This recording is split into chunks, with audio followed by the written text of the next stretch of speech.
Ya, Assalamualaikum warahmatullahi wabarakatuh. Nama saya Faransyah dan Amirulats dari kelas D4 SKL 4F. Dan di sini saya akan membuat tutorial tentang cara mengoperasikan software FAMSET.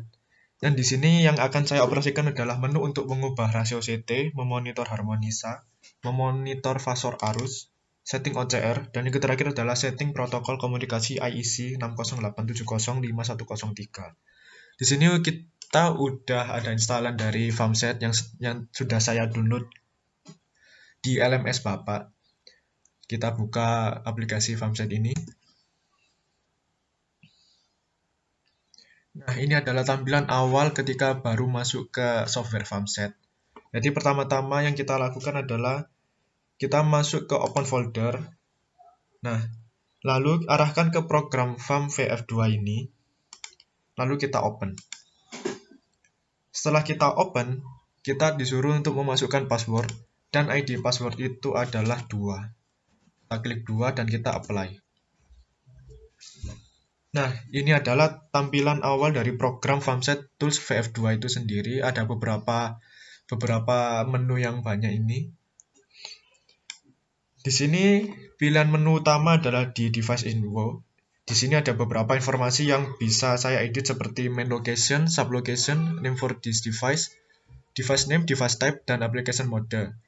Pertama-tama kita akan mengubah main location ini dari Polynema, akan saya ubah menjadi GI Sengkaling. Lalu kita enter. Dan sub location ini akan kita ubah menjadi Penyulang Dinoyo. Kita enter lagi. Tetap name for this device-nya kita tetap memakai FAM40. Dan untuk device name-nya kita ubah menjadi Penyulang Dinoyo 1.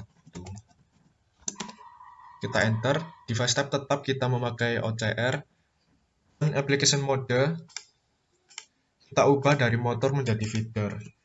Nah, application mode ini digunakan untuk pengaman penyulang atau feeder. Jadi, misal kita akan membuat sebuah pengaman pengaman untuk feeder, maka application mode ini kita ubah menjadi feeder. Begitu juga sebaliknya. Kalau kita ingin menggunakan untuk pengaman dari motor atau dari apa gitu ya kita ubah sendiri di sini.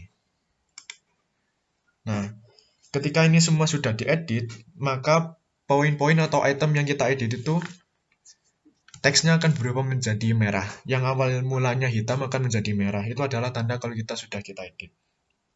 Setelah kita edit di device info ini, jangan lupa untuk klik ini. Write current view to device. Kita klik, kita tunggu communication-nya, kita akan mengconnect ke device.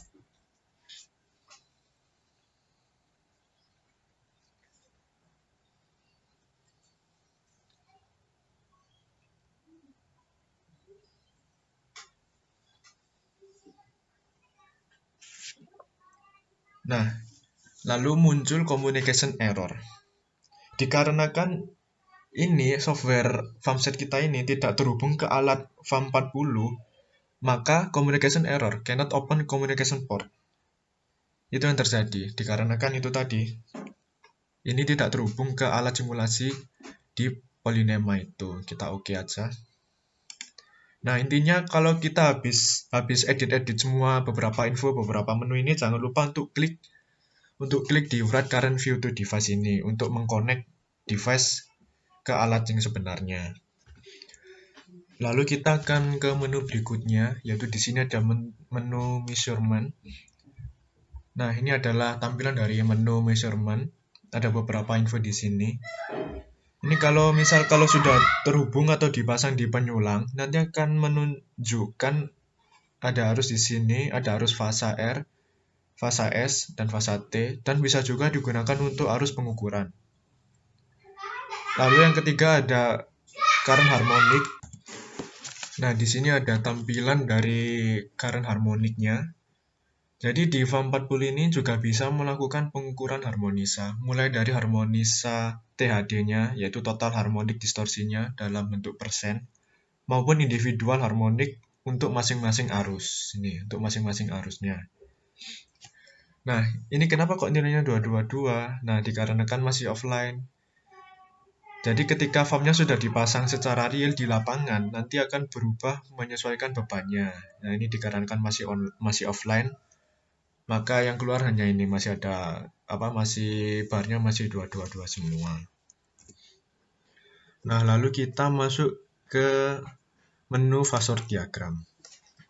Nah, di sini fasor arusnya 0 semua ya, karena itu tadi masih offline.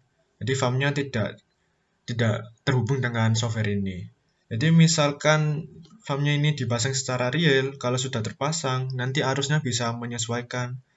Misal arusnya ini 3 fasa, ya nanti bisa dilihat fasa R-nya, misal yang warna merah, misal dia fasornya di 0, lalu yang warna kuning yang untuk S fasornya di 120, lalu untuk yang biru yang untuk arus T yang warna biru bisa masuk di 240, itu juga bisa. Tapi harus terhubung dulu. Lalu di sini bisa dilihat kondisi secara real time dari pembebanannya, apakah seimbang atau tidak seimbang, dengan melihat fasor diagram arusnya. Seperti itu. Lalu di sini ada device info dari RMS measuring. Kita bisa melihat dari tampilan ada RMS measuring dan ada mount max. Di sini kita bisa melihat histori per bulannya. Setiap bulannya kita bisa tahu historinya. Lalu kita ke menu OCR, overcurrent. Nah, kalau di OCR mau dinyalakan ini kita harus enable-nya harus dicentang dulu. Kalau misal mau dimatikan ya kita lepas centang. Ini kita mau gunakan jadi kita harus centang ini. Nah, lalu di sini ada beberapa pilihan setting OCR ini. Nah, yang pertama kita akan men-setting arusnya. Jadi kita setting di bagian kolom pickup setting ini. Kita bisa setting arusnya. Lalu untuk di Laker Family, ini ada beberapa pilihan dari DT, IEC. Ini kalau DT ini adalah untuk relay proteksi jenis definite time. Kalau untuk yang IEC ini untuk inverse time. Jadi kita pakai yang IEC ini. Untuk delay type-nya, ini tergantung dari relay proteksi itu sendiri. Jadi misal kita memakai yang NI, jadi ini nanti si inverse-nya ini akan normally inverse, lalu yang V ini very inverse, yang E ini extreme inverse. Kita bisa memakai yang NI normally inverse. Lalu untuk inverse time coefficient K, ini didapat dari perhitungan yang terkait dengan koordinasi proteksi. Seperti itu. Jadi dimisalkan ini yang untuk grup 1 digunakan untuk pada waktu beban tinggi, beban besar, dan untuk yang grup 2 untuk LWBB untuk luar waktu beban puncaknya. Ini seperti itu. Ini setting pada grup 1 dan ini setting untuk pada grup 2. Nah, pada OCR ini ada beberapa stage. Ada stage 1, ada yang 2, ada yang 3. Kenapa kok di 3 stage ini? Ya, fungsinya untuk dapat melakukan koordinasi proteksi yang baik. Pada stage 1 ini digunakan untuk relay proteksi jenis inverse. Pada stage 2 ini digunakan untuk relay definite time, dan yang ketiga untuk relay instantaneous. Di sini juga ada undercurrent stage dan ada unbalanced stage juga. Lalu di sini ada thermal overload stage. Ini untuk memproteksi motor ya, thermal. Lalu untuk yang undercurrent tadi ini adalah pengaman ya, kalau misal bannya lepas tiba-tiba. Menuju ke scaling untuk setting rasio CT dan PT. Di sini untuk melakukannya arah ke scaling ini, di sini bisa diatur nilai PT maupun CT-nya juga bisa. Misalkan di CT primary-nya kita ubah menjadi 1000 ampere.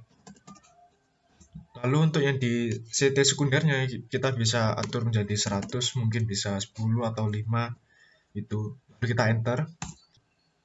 Blood current view.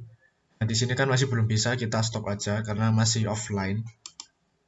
Nah, lalu setelah itu ketika akan menghubungkan software farm ini ke alatnya, itu membutuhkan konfigurasi protokol komunikasinya. Nah, itu ada di sini di bagian Modbus dan Profibus. Modbus dan Profibus scaling ini.